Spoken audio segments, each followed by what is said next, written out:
Today's podcast is sponsored by one of our favorite products, AminoCo. We've been using it for well over a year, and I say we, mostly my husband Mark, who is mooing. Honey, what are your thoughts about AminoCo? This is the Moo Man. He's back. I love the AminoCo because we know how great it is. Anything that you can make a plant-based milk with, you're set. I don't need to make that much. It's just sitting in the pantry. And then when we're ready, I just make it. It takes a minute. It tastes so good. It tastes so good. And for those of you who are thinking about it, let me tell you why. There are no added preservatives, any kind of artificial stuff. You put in it what you want. You can sweeten it to your taste. It is so easy to make, so easy to clean up, and it's pure gold. It really is. And they give you a lot of recipes on the AminoCo website. You have the recipe, so you don't have to think, you don't have to go anywhere to find it. It's there for you. Yes, we love it so much. So if you're interested in getting your own, go check out the link or just go to their site, almondcow.co, and you can use code Lara, L-A-R-A, for extra savings. Go get yourself one and have fun. I'm Lara Heimann, and welcome to Redefining Movement, a LYT podcast designed to investigate all aspects of movement from my background in physical therapy and neuroscience. My mission is to help everyone find freedom through smarter movement patterns and compassion for ourselves and others, so together we can live our most uplifted lives, benefiting all beings. Welcome to Wednesday Q&A. Woo-hoo! I am here, joined, as always, by my brilliant, amazing, energetic, enthusiastic, compassionate, and gorgeous co-host, Kristen Williams. I mean, this is the best job in the world when you get introduced like that. Just look at me. I'm like beaming. Well, I love you. We're here. We're glad to be here. So this is a fun one starting off with. This is a bunch of numbers. So I'll just read it. If you weren't a PT and fantastic LYT teacher, what would your job be? That's a fun one to start off with. The first instinct I have is I can't imagine doing anything else, but I feel like I would do something in animal rescue, but it would have to be something that wouldn't crush my heart. So maybe it would be like rehabilitating animals, having a big farm with a bunch of rescued animals. But I feel like that would be something because it would be active. It would be like, I love animals. Obviously, I'm a huge animal advocate, but I do know like it's very hard to do from every aspect. So it would be challenging in a different way, but I like challenge. I'm not intimidated by that. And it would be what I feel like this is, living my passion. And I think that would probably be it. Neurosurgeon, but I wouldn't have wanted to go through. I tried that for like a week. Wouldn't want to go to school. Wouldn't want the lifestyle. Now, having done this for so many years, working for myself. So it would be something on those lines. Yeah, I have never felt so well placed as I am. It hits every single one of my strengths, I would say. I love to teach. I love to educate. I love to perform. And that's where the yoga, the LYT comes in. And I love to connect. As a physical therapist, you get all of that. As a LYT teacher, let's put it that way, it's that and then some. So I'm the same way as you. Like, I can't think of it, but it would never be a desk job or anything where I was prolonged. I knew that from the very beginning. Yeah. That I would never sit for long periods. No, I knew that. Me too. I started off thinking, oh, I'm going to go into business because I love math. But then I just said, oh my gosh, sitting at a desk, no way. Part of me, this is sort of weird, but I kind of could see myself being like in the military, an officer or something, where I had training to do, where the bureaucracy of it would drive me nuts. But I think the physicality and the structure and the teamwork, I love working on a team, but also having an individuality to it.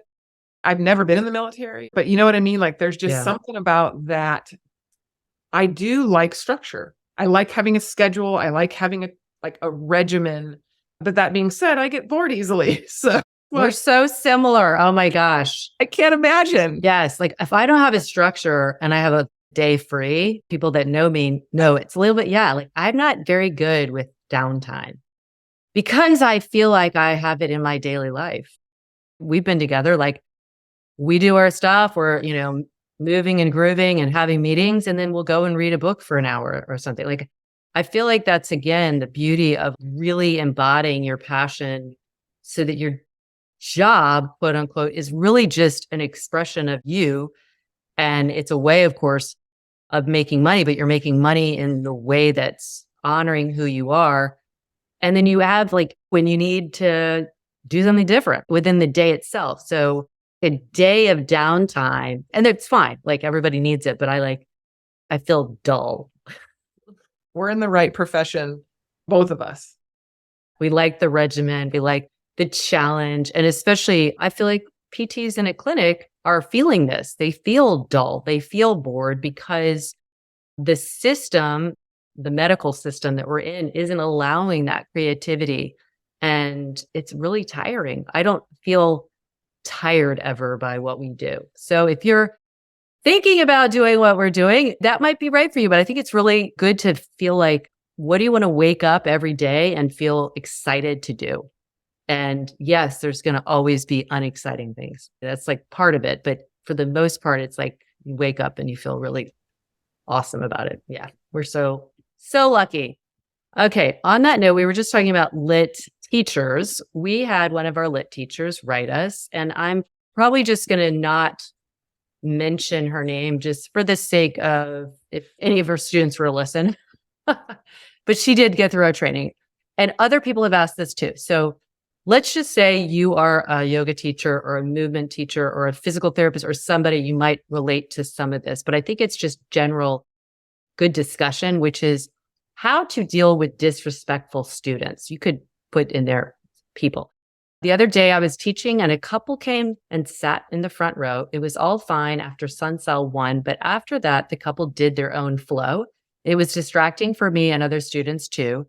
I've been told it's not the first time they do that, particularly the male student. I managed to block them mentally and pretend they weren't in class, but left a sour experience on me. Lots of love to you and Kristen, and any suggestions? Wow. That is a hard one. That has happened to me.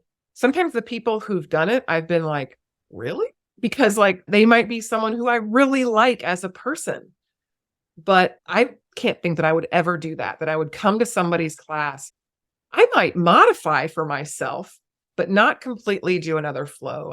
I agree. I think it's rude. I think it is disrespectful, not only to the teacher, but to the other people around you. So what do you do about that as a teacher? I can tell you, I never said anything. I'm very non-confrontational in many ways, and I didn't address it. It didn't happen regularly enough that it bothered me that much, especially when it comes to customers. Like, they're paying customers. Yeah. Oh my gosh. I was about to say, we're so driven by customer service. And having had a studio, I'm always just so grateful for anybody in our community that remembers. And I wrote her a little thing, just giving some advice. It's really tough because as the teacher, you are also a guide. You're holding the energy in the room.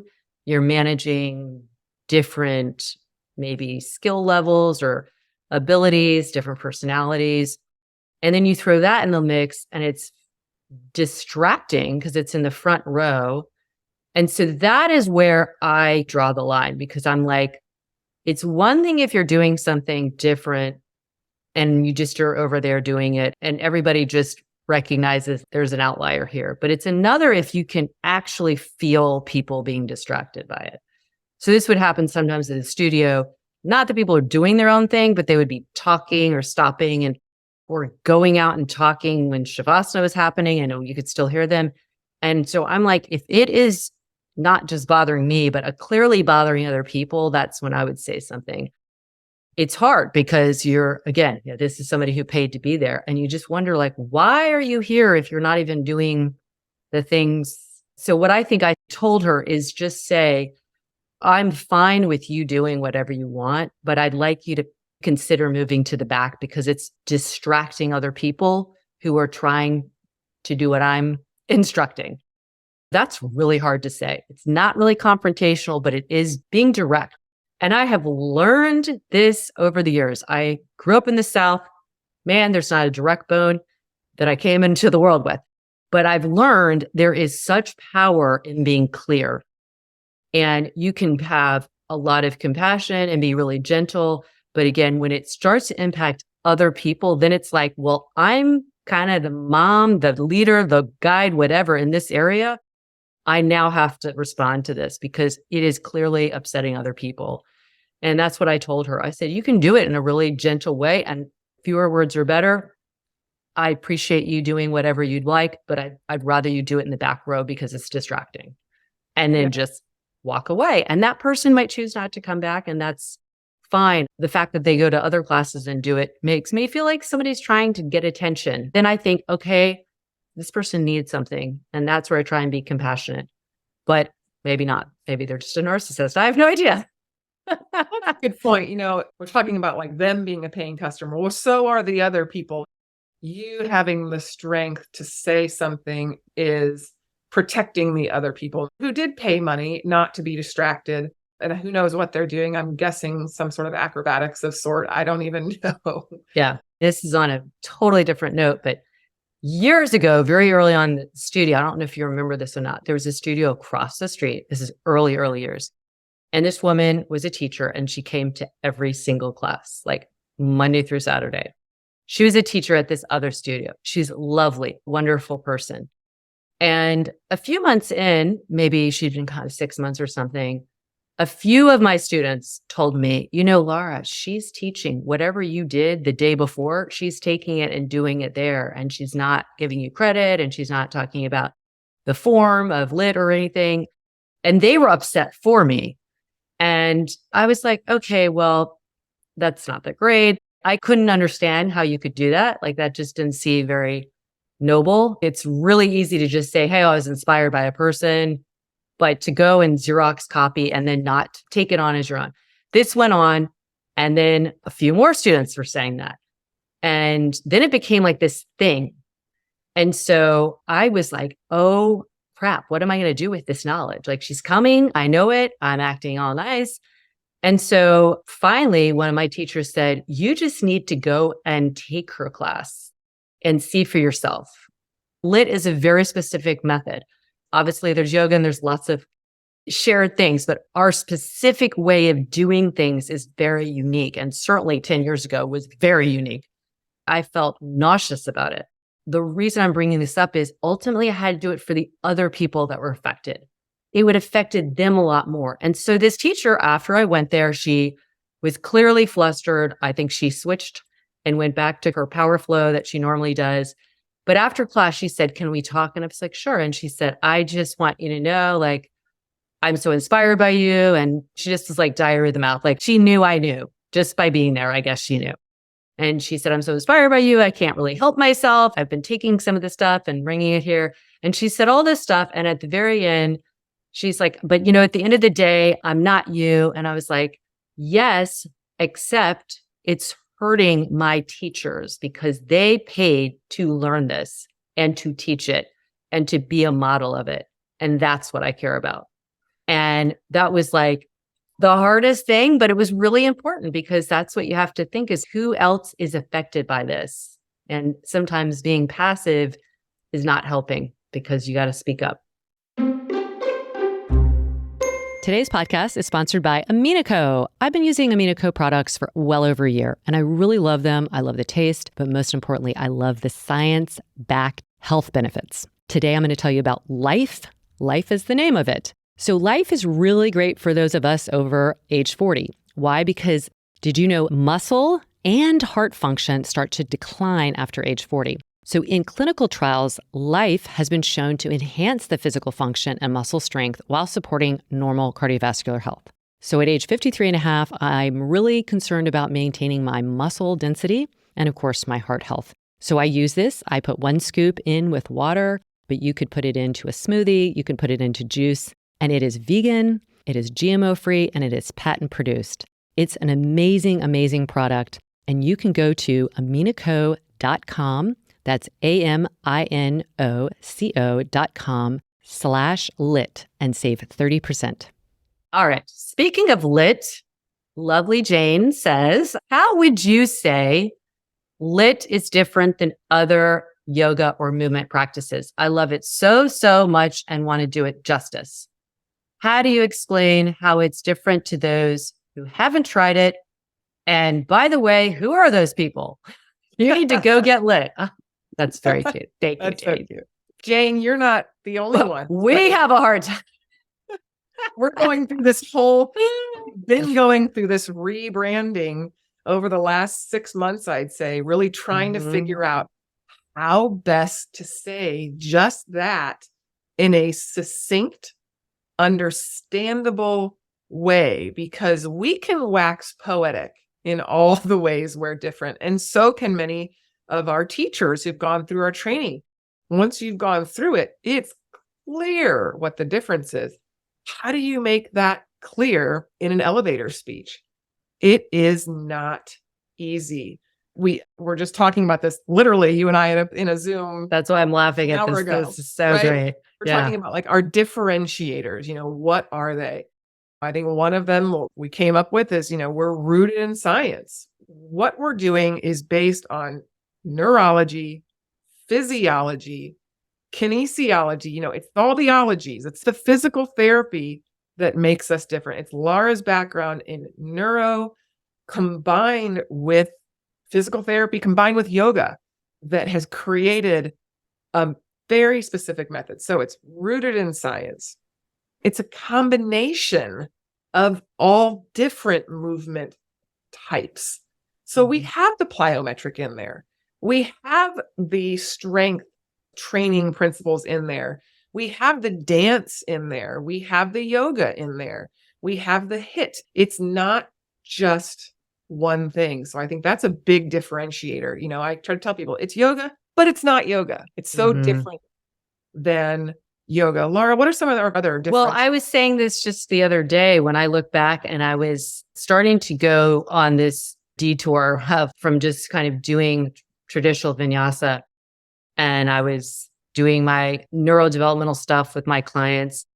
And I remember thinking, I want something to be impactful and efficient and really, again, reformatting, like kind of how we update our phone, like reformatting our brain, therefore through our brain, our nervous system and our body in an efficient way. Like I didn't want to have to practice yoga and then go for a run. It's like, nobody has the time for that. Or if you do, you're lucky. A lot of people don't. How can we do this practice that is literally getting to know yourself more? And through that, challenging yourself, because that's how you're going to grow, challenging your habitual movements, your patterns, your behaviors that aren't necessarily as optimal as you'd like them to be, so that you are your most energized, lit up self. But yeah, how we do that is really hard to explain in just like an elevator pitch, because it's taking you from the very beginning of a practice, whether it's 20 minutes or an hour or 75 minutes, and it's priming the body and the brain to improve that connection and utilizing physical therapy moves, yoga moves, dance moves, HIIT moves, all these different types of disciplines. We're just kind of pulling from the best of the most effective ones that really suit most people at all ages, all stages of life. I think when you're in early stages, you can throw in a lot of things that your body can handle at that time, but maybe it's not going to be great for the long term, or because you haven't primed it. Like we're priming it in all the ways, musculoskeletal, neurological, we're teaching biomechanics. I think you're getting educated is the other thing, but you can see like that took 5 minutes to say. So I think if you're trying to get somebody, it sounds like you want to explain this to people, like we struggle with it too. Sometimes just saying like, it's just a comprehensive movement system that's really including physical therapy, yoga, and neuromuscular activation so that you are more balanced, stronger, more resilient, and more energized. Yeah. The brain-body connection. Yeah. But sister, we have trouble too, so we're working on that. But thank you for your support. And yeah, for anybody who is listening who hasn't tried LYT yet, go and try it. We have a free trial. We have a great whole segue into getting in there. This is something we also are so diligent and committed to improving. We've changed it, probably every year, because that's what you have to do when you have something, an offering, you get feedback, and we've improved it. So it's easier to enter and know where to go and navigate. So give it a try. We'd love to have you there. And you can always write us with questions about LYT Daily online stuff, about teacher training, or about the podcast. And so if you have questions about any of those, write us at support@lytyoga.com, because we have all these different bins that those can go under. You can say this is for podcasts, this is for the LYT Daily. We have amazing customer service. Shout out to Sharon and to Jess and all the other people who really are so great at getting back to people and then sending us the necessary info. So please write us. We're here for you. I think a lot of people have communities, but we definitely have a very strong community as well. We sure do. You can also always DM us on social media. You can find Lara at lara.heimann. I'm at kbwilliams99. You can also just reach out to the podcast at Redefining Movement Podcast and send a DM there, which we will get as well. And, we'll get to these questions and more. Maybe it's not even something you want on the podcast. That's another place you can always reach us. Yeah. And let me just end by saying, I'm going to ask anyone who's listening who has practiced LYT, maybe on social media today, just say, hey, I listened and here's how I would describe LYT. I would love to hear from all of you, because sometimes when we live in it, we don't necessarily come up with the same thing. So if you would do that and tag us, Lara.Heimann, KB99, Redefining Yoga Podcast, we would love to share that with others as well, because that'll help them. So if you have the inclination, just take a little screenshot and say, this is what I was listening to the podcast, and this is how I would describe LYT. That'd be awesome. You all are awesome. We love you. And as always, we're pulling for you. Thank you for joining us on this episode of Redefining Movement. If you like what you've heard, please like and subscribe wherever you get your podcast. Feel free to leave us a rating and review or share with someone you know. Check us out at www.lytmethod.com.